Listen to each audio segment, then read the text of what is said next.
Hello বন্ধুরা, কেমন আছো? আশা করি অনেক ভালো আছো। সুপারস্টার ইয়াশ অভিনীত টক্সিক মুভিটা চলে এসেছে, তো আমিও চলে আসলাম এটার এক্সপ্লেইন নিয়ে। তোমাদের জন্য এত কষ্ট করে নতুন নতুন সিনেমার গল্প নিয়ে আসি, তাহলে তো একটা লাইক আমি আশা করতেই পারি। কোনো স্পয়লার না দিয়ে আর চ্যানেলটা সাবস্ক্রাইব করে চলো তাহলে গল্পের গভীরে ঢুকে পড়া যাক। সিনেমার শুরুতেই একটা গ্র্যান্ড সার্কাস দেখানো হয়, যেটা আজকেই বন্ধ হতে যাচ্ছিল। সব মানুষ ওখান থেকে চলে গিয়েছিল। তখনই সেখানে এই সার্কাসের মেইন লিড নাদিয়াকে দেখা যায়। আসলে এই সার্কাসটা নাদিয়ার নামেই চলতো। তার পরপরই দেখা যায় নাদিয়ার ছেলেকে। তাকে একটা জোকারের মতো সাজানো হয়েছিল, আর ওকে একটা কেজের মধ্যে বন্ধ করা ছিল। এদিকে দেখা যায় কেন জানি নাদিয়া অনেক কান্না করছিল।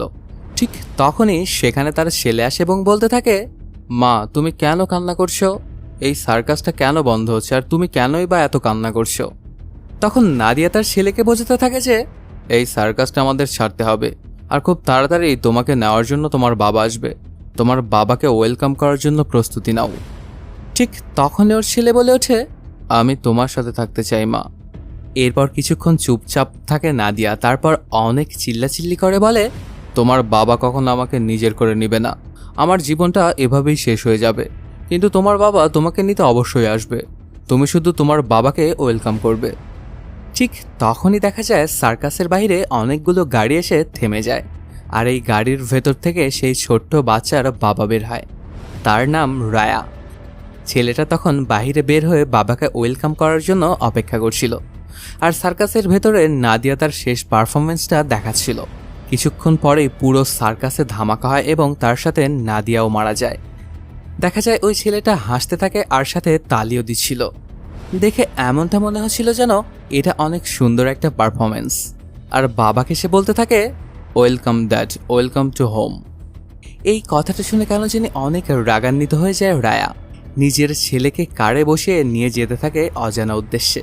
ওর ছেলে বারবারই তার মায়ের কথা বলছিল। সে তখন জানায়, মা সবসময় তোমার কথা বলতো বাবা, তুমি নাকি আমার মাকে অনেক বেশি ভালোবাসতে, তবে কোনো একটা অজানা কারণে তুমি নাকি ওকে আর নিজের করে নিতে পারবে না। এই ব্যাপারটা শুনে কেন জানি অনেক রাগান্বিত হয়ে যায় রায়া এবং চুপ করে দেয় তার ছেলেকে। কিছুক্ষণ পরেই ওরা একটা পাহাড়ের উপরে চলে আসে এবং সেখান থেকে নিজের ছেলেকে গাড়ির মধ্যে বন্ধ করেই ফেলে দেয়। পানিতে ডুবে যাচ্ছিল তার ছেলে। সাথে সাথে সে বাবা বাবা বলে অনেক চিল্লাচিল্লি করছিল। এই ব্যাপারটা দেখে আর কোনোভাবেই নিজেকে সামলাতে পারে না রায়া এবং পানিতে ঝাঁপ দিয়ে নিজের ছেলেকে বাঁচিয়ে নেয়। তখন তার ছেলে বলতে থাকে, তুমি যা বলবে আমি সেটাই করব বাবা, কিন্তু আমি তোমার সাথেই থাকতে চাই। তবে এই কথাটা শুনে কেন জানি রাগান্বিত হয়ে যায় রায়া এবং একটা বন্দুক বের করে তার ছেলের মাথাতে তাক করে। সাথে সে বলতে থাকে, তোকে আমি মেরে ফেলবো, আর তুই যদি বাঁচতে চাস তাহলে এখান থেকে তুই এখনই পালা। তখন আর অন্য কোনো উপায় না থাকায় সেখান থেকে পালিয়ে যায় ওর ছেলে। এই ব্যাপারটাতে অনেক জোরে চিল্লানি দিয়ে ওঠে রায়া, যেন তার সবকিছু একদম শেষ হয়ে গেল। কাহিনীটা শিফট হয় সাল 1947। গোয়ার শহরটা দেখানো হয়। এই সময়টায় এখানে পর্তুগিজরা রাজ করত। তখন অবশ্য ইংরেজরা এখান থেকে চলে গিয়েছিল। এজন্য এখানে অনেকগুলো গ্যাংও ফর্ম হয়েছিল। ফার্নান্দেজ এবং সিলভাদর দুই ভাই। বড় ভাই সিলভাদরই এই পুরো গোয়াকে চালাত। ফার্নান্দেজের সাথে আবার রায়ার খানিকটা সমস্যা ছিল, কারণ ফার্নান্দেজ রায়ার বাবার সবকিছু ধোঁকা দিয়ে দখল করে নিয়েছিল। আর ঠিক এ কারণেই রায়া এবং তার বোন মিলে ফার্নান্দেজের ছেলেকে মেরে ফেলে। তার পরপরই ফার্নান্দেজ সাহায্যের জন্য তার বড় ভাই সিলভাদরের কাছে যায়, কিন্তু ভাইয়ের সাথে দেখা করতে পারে না ফার্নান্দেজ। গেটেই ওকে থামিয়ে দেওয়া হয়। ওকে আসলে থামিয়ে দিয়েছিল এলিজাবেথ নামের একটা মেয়ে। আসলে এলিজাবেথ হলো সিলভাদরের রক্ষিতা। এখানে এলিজাবেথের ছোট ভাই টনিও উপস্থিত ছিল। ফার্নান্দেজ তখন এলিজাবেথের কাছে বলতে থাকে, আমার ছেলেকে মেরে ফেলেছে রায়া। আমি কোনো প্রকার কোনো ঝামেলা চাই না আমার ছেলের শেষ কার্যে। সিলভাদরকে তুমি ব্যাপারটা জানিয়ে দিও যে আমি তার সাহায্য চেয়েছি। তার পরপরই দেখা যায় ফার্নান্দেজ চলে আসে কবরস্থানে এবং তার ছেলের লাশটা সেখানে দাফন করতে যায়। সেখানে ওর প্রচুর লোক সমবেত হয়েছিল। সেই কবরস্থানে থাকা সকল গেটকেই ব্লক করে দেওয়া হয়, যেন কেউ ওর ভেতরে আর আসতে না পারে। আর যারা তখন ভেতরে ছিল তাদেরকেও তাড়িয়ে দেওয়া হয়। কিছুক্ষণের মধ্যেই সেখানে একটা ট্যাক্সি চলে আসে এবং একটা গাছের সাথে টক্কর লাগে। তারপর সেখান থেকে একটা বৃদ্ধ বের হয় এবং ধামাকা দিয়ে ভরে দেয় পুরো জায়গা। আর সেই গাড়ির পেছনে লাগানো থাকে সেই ধামাকাগুলোর ট্রিগার। এই গাড়ির ভেতরটাতে আবার সেই চরম কাজটা করছিল রায়া। কিছুক্ষণ এটা করার পরে এত জোরে ব্যাপারটা ঘটায় যেন ট্রিগারটা পুরো দেবে যায় এবং ধামাকা হয় সেই পুরো জায়গায়। তার পরপরই সেখানে চলে আসে গঙ্গা তার লোকজন নিয়ে। গঙ্গা আসলে রায়ার বড় বোন। সেখানে আসার সাথে সাথে গঙ্গা এবং তার লোকজনেরা মিলে ফার্নান্দেজের মানুষদেরকে মারতে শুরু করে দেয়। অনেকক্ষণ এখানে ফাইটটা চলার পরে এক পর্যায়ে ফার্নান্দেজের লোকেরা গঙ্গা এবং তার লোকজনকে ধরাশায়ী করেই ফেলেছিল প্রায়। ঠিক তখনই সেখানে এন্ট্রি নেয় রায়া। সে এসেই এখানে পুরো তাণ্ডব শুরু করে দেয়। ফার্নান্দেজের এত মানুষও যেন রায়ার কাছে কিছুই নয়। চোখের পলকেই সেখানে থাকা সবাইকেই মারতে শুরু করে দেয় রায়া। তার পরপরই সেখানে এন্ট্রি নেয় সালভাদর। ওকে দেখে এমনটা মনে হচ্ছিল যেন সে তার ভাইকে বাঁচানোর জন্য এখানে এসেছিল। ওর এত মানুষের সামনে ঝুঁকতে হয় রায়া এবং গঙ্গাকেও। তখন সালভাদর রায়ার মাথায় বন্দুক তাক করে এবং বলে, তোর কি কোনো শেষ ইচ্ছা আছে? তখন হাসতে হাসতে রায়া জানায়, তোর ভাইকে শেষ করাই হচ্ছে আমার শেষ ইচ্ছা। এই কথাটা শুনে সালভাদর বলে, কোনো রিভেঞ্জের আশেপাশে আমি আসতে পারবো না। তোর যা ইচ্ছা তুই সেটা করতে পারিস। তোর বাবা এবং তোর চোখের মধ্যে কিন্তু একটা অদ্ভুত মিল আছে, যেটাতে কোনো ভয় দেখা যায় না কখনো। তো তোর যা ইচ্ছা তুই সেটা করতে পারিস। তোর বাবার রিভেঞ্জের মধ্যে আমি একদমই আসবো না। এই কথাটা শুনে রায়া বলে, এটা আমার বাবার বদলা নয়, এটা হচ্ছে আমার বোনের বদলা। এরপর বন্দুকটা ধরিয়ে দেয় সে গঙ্গার হাতে।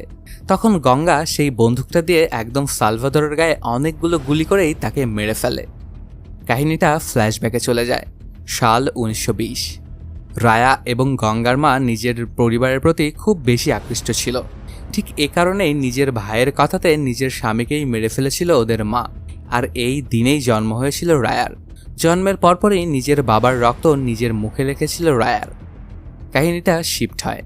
গঙ্গা রায়াকে তখন জিজ্ঞেস করছিল, আমাদেরকে সিলভাদর কেন ছেড়ে দিল? আমাদের বাবার জন্য, তাই না? কিন্তু রায়া বলে যে না, সে তার নিজের লাভের জন্য এই কাজটা করেছে। আমরা যদি ওর সাথে থাকি তাহলে ওরকে থামানোর মতো আর কেউ থাকবে না। সে সোনাসহ সকল কিছু চোরাচালান খুব ভালোভাবেই করতে পারবে। এর পরপরই দেখা যায় সিলভাদরের জন্য কাজ করতে শুরু করেছিল রায়া। রায়ার পুরো গ্যাং মিলে সিলভাদরের জন্য বিভিন্ন রুট ওপেন করত এবং সেখান দিয়ে বিভিন্ন রকমের ব্যবসা বাণিজ্য চালু করত। এই ব্যাপারটা আবার একদমই ভালোভাবে নিচ্ছিল না সিলভাদরের কাছে থাকা কিছু লোকজন, কারণ তিনি এখন রায়াকে খুব বেশি ভালোবাসতে শুরু করেছিলেন। এরপরেই দেখা যায় রায়ার সাথে দেখা করার জন্য চায়না থেকে কিছু লোক এসেছিল।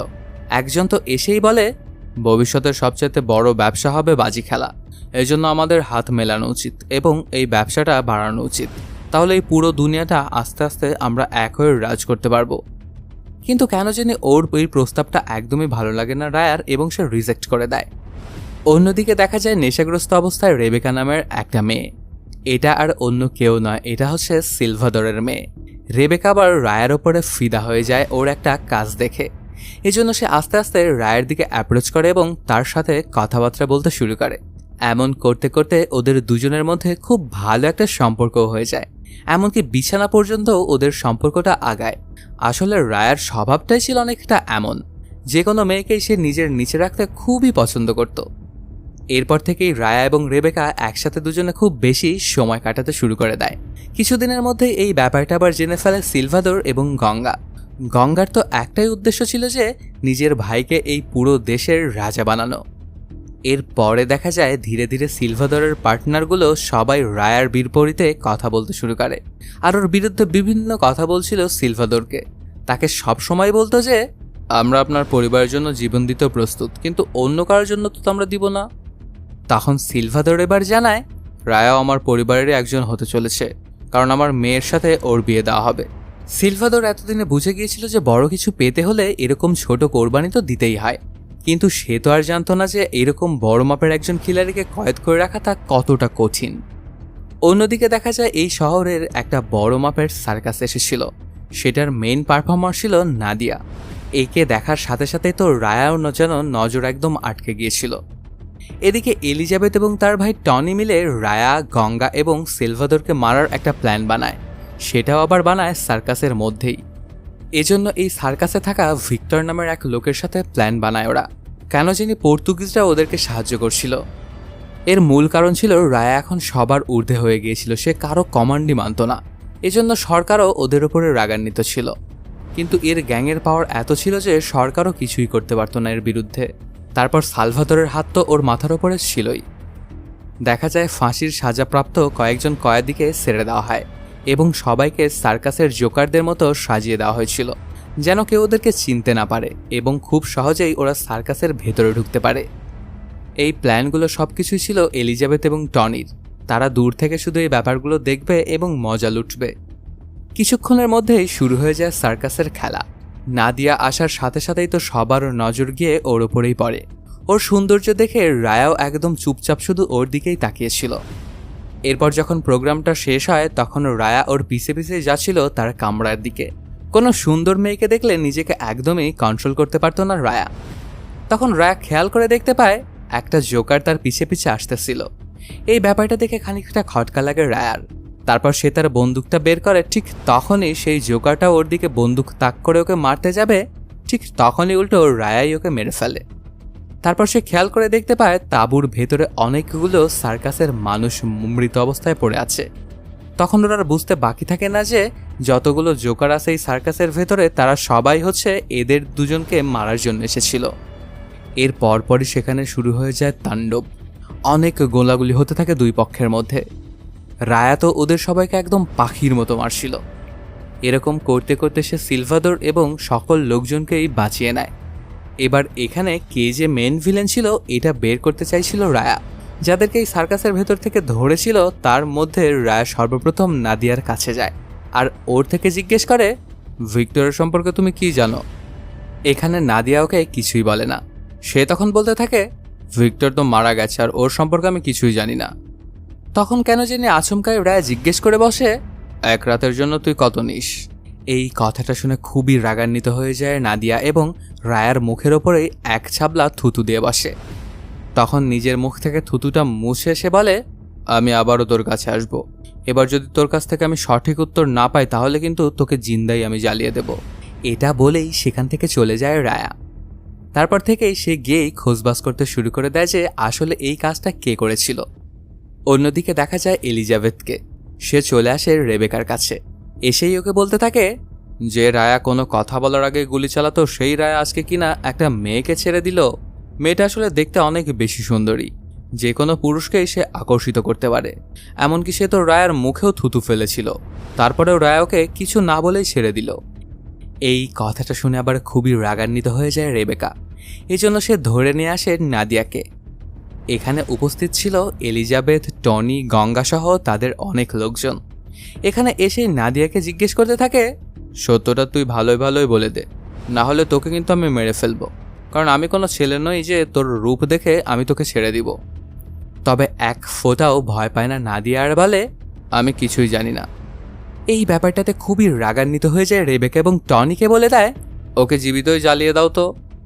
তখন অবশ্য টনি ওর উপরে লাল পানি ছিটাতে শুরু করে। ওর শরীরে আগুন লাগাতে যাবে, ঠিক তখনই সেখানে চলে আসে রায়া।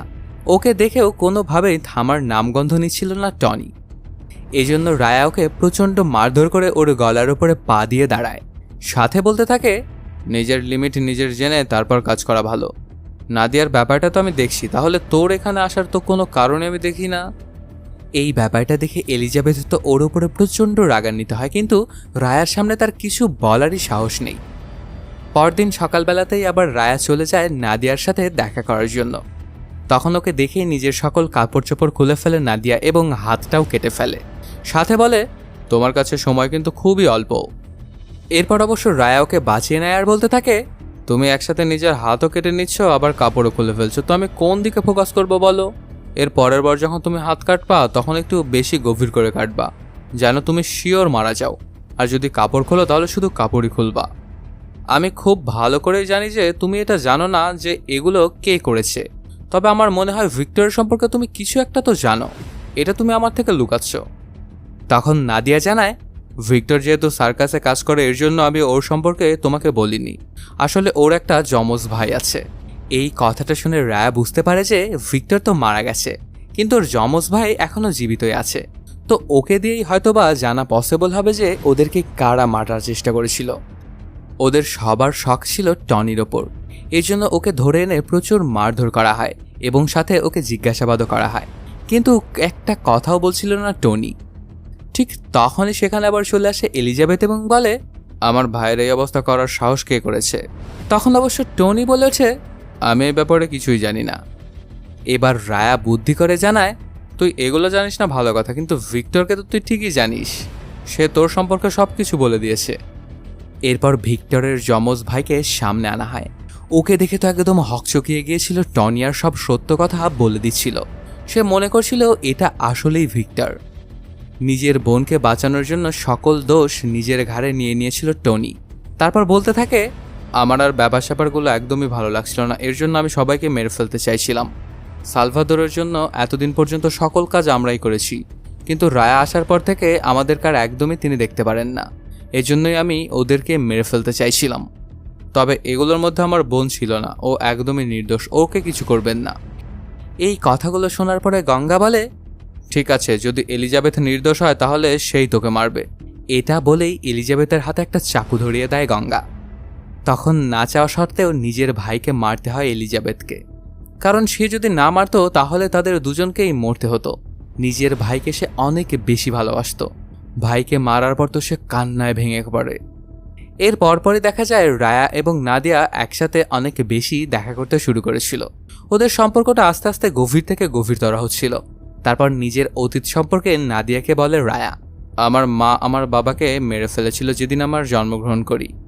এরপর আমার বোনকে একটা কোঠায় বিক্রি করে দিয়েছিল। ঠিক এ কারণেই প্রথমে আমি আমার মাকে মেরেছিলাম, তারপর যার কাছে আমার বোনকে বিক্রি করেছিল তাকেও মেরে ফেলেছিলাম। তখন থেকেই গঙ্গা আমার দেখাশোনা করে আসছে। যখন আমার ক্ষুধা লাগতো তখন গঙ্গা বেরিয়ে পড়তো আমার জন্য খাবার আনতে। যে কোনোভাবেই সে আমার জন্য সবসময় খাবার নিয়েই আসতো। কখনো ওকে আমি এটা জিজ্ঞেস করিনি যে এগুলো সে কোথা থেকে আনতেছে। এজন্য আমার বোন যেটা বলে আমি সেটাই করি। ভগবানের থেকে আমি বেশি বিশ্বাস করি আমার বোনকে। সে যাই বলবে আমি সেটাই করব। এদিকে যখন ওদের দুজনের ভালোবাসা গভীর থেকে গভীরতর হচ্ছিল তখন এই ব্যাপারটা আবার জেনে ফেলে রেবেকা, আর খুবই রাগান্বিত হয়ে যায়, কারণ পুরো শহর ওদেরকে নিয়েই কথাবার্তা বলছিল। রেবেকা তখন রায়াকে বলে, তুই আসলে একটা জানোয়ার, কোনো একজনের ওপর তোর মন কখনোই টিকে না। এই কথাগুলো শুনে রায়া জানায়, তুমি যা ভাবার ভাবো, সেটাতে আমার কিচ্ছু যায় আসে না। আমি এরকমই, আমার যেটা সঠিক মনে হবে আমি সেটাই করব। এই ব্যাপারটার জন্য সালভাদোরকে ওয়ার্নিং দিয়েছিল, আমার মেয়ের সঙ্গে তোমার বিয়ে হতে যাচ্ছে, তুমি যেখানে যা করো তাতে আমার কোনো সমস্যা নেই, কিন্তু সেটা যেন আমার মেয়ে পর্যন্ত না পৌঁছায়। তবে ওদের এই খবরটা পুরো শহরেই ছড়িয়ে পড়েছিল। যদি আমার মেয়ের চোখে আমি আর এক ফোঁটা পানিও দেখি তাহলে যার জন্য এই পানিগুলো ঝরছে তাকে কিন্তু আমি মেরে ফেলবো। অন্যদিকে দেখা যায় নাদিয়াকে একটা জায়গায় ডেকে পাঠায় গঙ্গা। তারপর বলতে থাকে, আমি তোমাকে এটা অনেকবারই বলেছি যে আমার ভাইয়ের জীবন থেকে তুমি চলে যাও, কারণ আমার ভাইয়ের জীবনের একটা মাকসাদ আছে। এই কথাগুলো শুনে গঙ্গা জানায়, আপনি যদি কোনোদিন আসলে ভালোবাসতেন তাহলে আপনি ঠিকই বুঝতেন। এই কথাটা শুনে গঙ্গা জানায়, আমার ভাইকে দেখার সাথে সাথে তোমার কাপড় চোপড় সব খুলে যায়, তোমাদের দুজনেরই শরীর গরম হয়ে পড়ে। এটাকে ভালোবাসা নয়, অন্য কিছু একটা বলে। আমি তোমাকে যা বলছি এটা তোমার ভালোর জন্যই বলছি। এরপর কেটে যায় আরও কিছু সময়। রায়াকে গঙ্গা এটা বলে দিয়েছিল যে তোমার ফাইনালে কি করা প্রয়োজন এটা তো তুমি খুব ভালো করেই জানো। তুমি যদি ওই দিকে যাও তাহলে কিন্তু আমাদের পুরো গেমটাই একদম উল্টে যাবে। ঠিক এ কারণেই রায়া ডিসাইড করে যে সে রেবেকার সাথেই থাকবে। এজন্যই যেন তেন করে রেবেকার মন আবারও জয় করে নেয় আর ওর সাথে সময় কাটাতে শুরু করে দেয়। ওদের দুজনের বিয়ের ডেট পর্যন্ত ফিক্স হয়ে গিয়েছিল। এর পরপরই সালভাদোর জানতে পারে যে নাদিয়ার পেটের মধ্যে যে বাচ্চাটা বড় হচ্ছে সেটা আর অন্য কারো নয়, এটা হচ্ছে রায়ার। এই বাচ্চাটা পেটে নিয়েই নাদিয়া অনেক দূরে চলে গিয়েছিল। তবে যে কোনোভাবে সিলভাদার তার কানেকশন ব্যবহার করে ধরে আনে নাদিয়াকে। তারপর সেখানে রায়কে ডেকে এনে বলে, এই বাচ্চার জন্য আমার মেয়ের জীবন খারাপ হয়ে যাচ্ছে, এই জন্য আমি নাদিয়া এবং তোমার এই বাচ্চাটাকে জিন্দা ছাড়তে পারবো না। এই কথাটা শুনে রায়ার মাথাই নষ্ট হয়ে যায়। তবে সে তখনও অপেক্ষা করছিল তার বোনের নির্দেশের। তখন অবশ্য গঙ্গা রায়াকে বলে, তুমি একজন রাজা, তোমার মনে যা আসছে তুমি সেটা করতেই পারো। যদি তুমি ওকে সত্য সত্য ভালোবেসে থাকো তাহলে তোমার যা ইচ্ছা তুমি তাই করো। এই কথাটা শুনে সবার সামনেই রায়া মেরে দেয় সালভাদোরকে। এখানে ওর সাথে যত লোক এসেছিল সবাইকেই মেরে ফেলেছিল রায়া। তার পরপরই রায়া এবং রেবেকা সামনাসামনি হয়। রেবেকা এখানে এসে রায়ার শরীরে কয়েকটা গুলি করে, কিন্তু ওর নিজের বন্দুকটা নিচে নামিয়ে নিয়েছিল রায়া। তখন এবার পাশ থেকে গঙ্গা রেবেকার মাথায় গুলি করে একদম হেডশট করে দেয়। মেরে ফেলে রেবেকাকে। এরপর সেখান থেকে গঙ্গা রায়াকে নিয়ে পালাতে যাচ্ছিল। ওকে তো বাঁচাতে হবে, কারণ ওর অনেকগুলো গুলি লেগেছিল। তখনই দেখা যায় সালভাদরের লোক এবং এলিজাবেথ ওদের দুজনের পিছিয়ে পড়ে আছে। এলিজাবেথ আসলে তার ভাইয়ের বদলা নিতে চাচ্ছিল, এবং সালভাদরের লোক সালভাদর এবং রেবেকার মৃত্যুর বদলা। কিছুক্ষণ এভাবে গাড়ি দিয়ে চেস করার পরে একটা জায়গায় গিয়ে নেমে যায় গঙ্গা, কারণ ওদেরকে তো থামাতে হবে। সাথে রায়াকে তার কিছু বিশ্বস্ত লোকের সাথে দিয়ে দেয়। কিছুক্ষণ তো এখানে ওদেরকে থামাতে সক্ষম হয়েছিল গঙ্গা, তবে অনেক ফাইট হওয়ার পরে গঙ্গাকে ধরে ফেলেছিল তারা। এরপর অবশ্য সেখানে নাদিয়াকেও ধরে আনা হয়। তখন এলিজাবেথ ওর হাতে একটা বন্দুক ধরিয়ে দেয় এবং বলতে থাকে, তুমি যদি গঙ্গাকে মারতে পারো তাহলে ভালো, আর যদি ওকে মারতে না পারো তাহলে তোমার পেটে থাকা বাচ্চাকে আমি মেরে ফেলবো। তখন গঙ্গা হাসতে হাসতে নাদিয়াকে বলে, তুমি আমাকে মেরে ফেলো, কারণ আমি খুব ভালো করেই জানি রায়া তোমাকে সত্যিকারের ভালোবাসে, আর এই বাচ্চাটা হচ্ছে তোমাদের দুজনের ভালোবাসার প্রতীক, আর এই বাচ্চাটার দ্বারা রায়া নতুন এক জীবন ফিরে পাবে। কিন্তু দেখা যায় এখানে নাদিয়া গঙ্গাকে মারতে পারে না, তবে গঙ্গা বারবার চিৎকার করে বলছিল, আমাকে মেরে ফেলো, আমাকে মুক্তি দাও।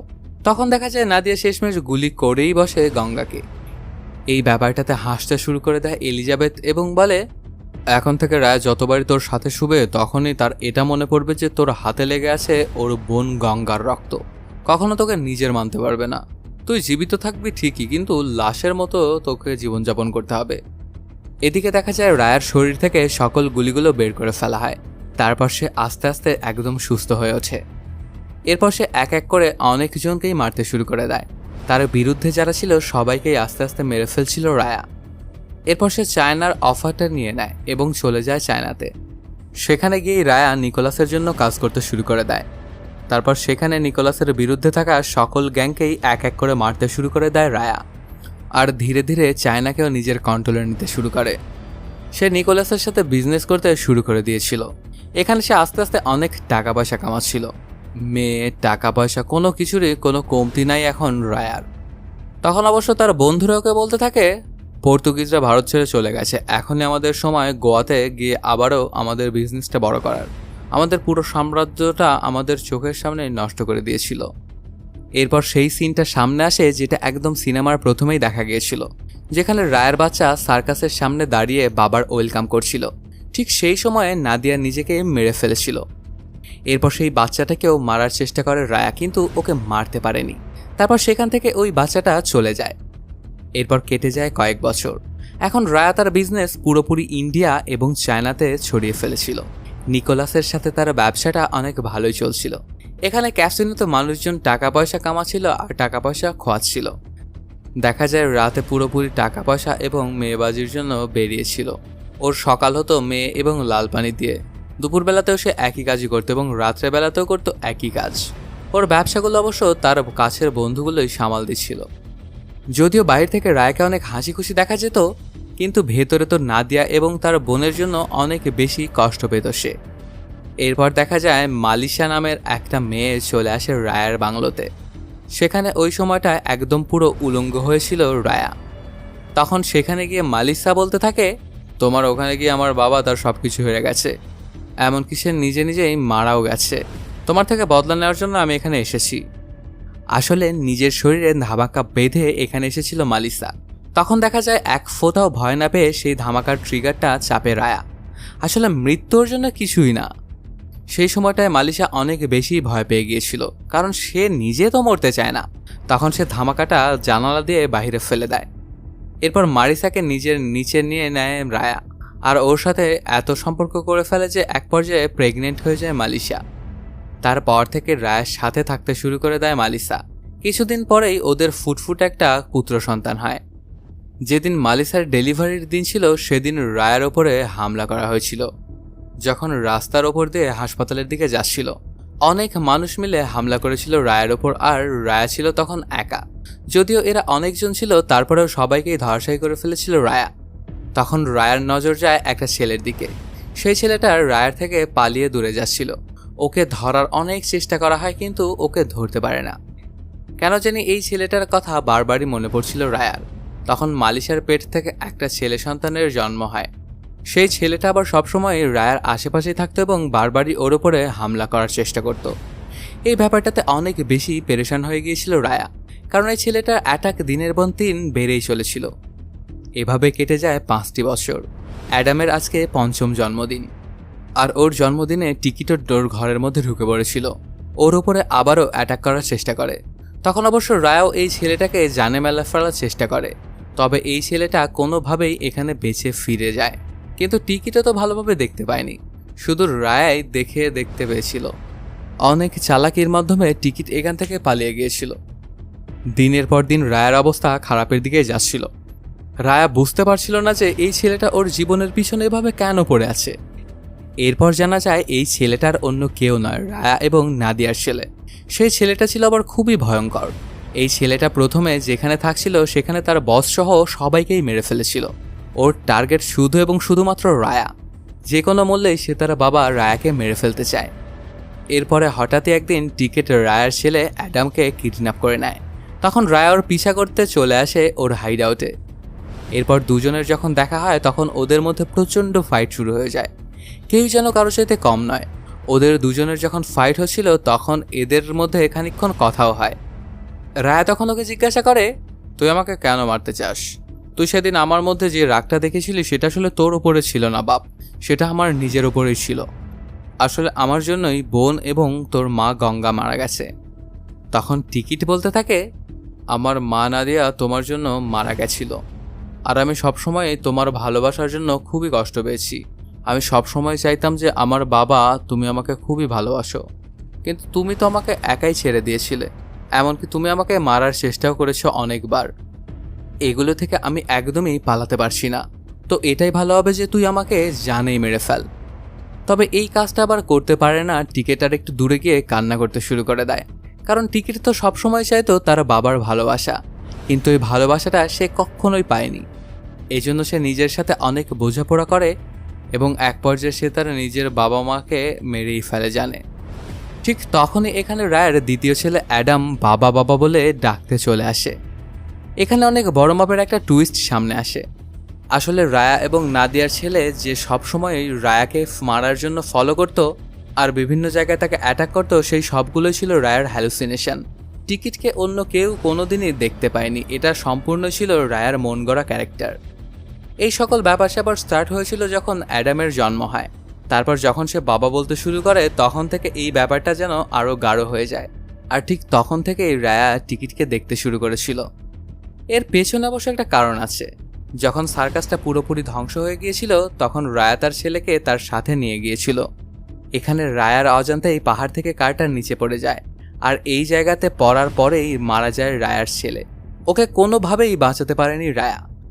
তবে রায়া সবসময় মনে মনে এটা ভাবতো যে সে তার ছেলেকে হয়তোবা বাঁচিয়ে নিয়েছিল, আর ঠিক এই কারণেই সবসময় সে টিকিটকে দেখতে পেত। রায়া ওকে কল্পনা করছিল। সত্য কথা বলতে রায়ার ছেলের মৃত্যুর পরে রায়া একদমই অসুস্থ হয়ে গিয়েছিল মানসিকভাবে। এই ব্যাপারটা থেকে সে নিজেকে বের করতেই পারছিল না। আসলে তার যেসব ছেলে, এদের সাথে টিকিটের কোনো মিলই নেই। এরপরেই দেখা যায় সিনেমার সবচেয়ে বড় ভিলেন সে মাকাওতে থাকতো। আসলে রায়া প্রথম থেকে ওর জন্যই কাজ করত।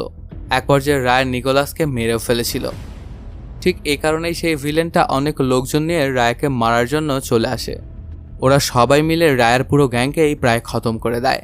এ পর্যায়ে শুধু রায় জীবিত ছিল। এই ব্যাপারটাতে অনেক রাগান্বিত হয়ে গিয়েছিল রায়া এবং ওই ভিলেনের সব লোকদেরকে খুঁজে বের করে মারতে শুরু করে। কিন্তু ওই ভিলেনের লোকজন এতটা বেশি ছিল যাদেরকে খুব সহজে মারতে পারছিল না রায়া। এজন্য বরফের মধ্যে সে অনেক বড় মাপের একটা ধামাকা করে। এই ব্যাপারটাতে সেখানে থাকা সব ভিলেনগুলো মারা যাবে, এমনকি রায়া নিজেও। তবে এখানে রায়া একটা শেষ কাজ করতে চায়। সে তার ছেলেকে নিজের বুকে জড়িয়ে ধরতে চায়। আসলে ওর ছেলে যখন মারা যাচ্ছিল তখন তাকে বাঁচাতে পারেনি, এই গিল্ট থেকেই সে তার ছেলেকে মৃত্যুর আগে একটা বার হলেও জড়িয়ে ধরতে চায়। তার পরপরই হঠাৎ করে সে আবার টিকিটকে দেখতে পায়। তখন টিকিটও দৌড়ে এসে ওকে জড়িয়ে ধরে। কিছুক্ষণের মধ্যেই ওই বরফগুলো এসে রায়াসহ সেখানে থাকা সবাইকেই খতম করে দেয়, আর এর মাধ্যমে শেষ হয়ে যায় সিনেমাটি। তো বন্ধুরা, কেমন লাগলো আজকের এক্সপ্লেইনটি জানাতে কমেন্ট করো। আর যদি এখনও চ্যানেলটা সাবস্ক্রাইব না করে থাকো তাড়াতাড়ি সাবস্ক্রাইব করে নাও।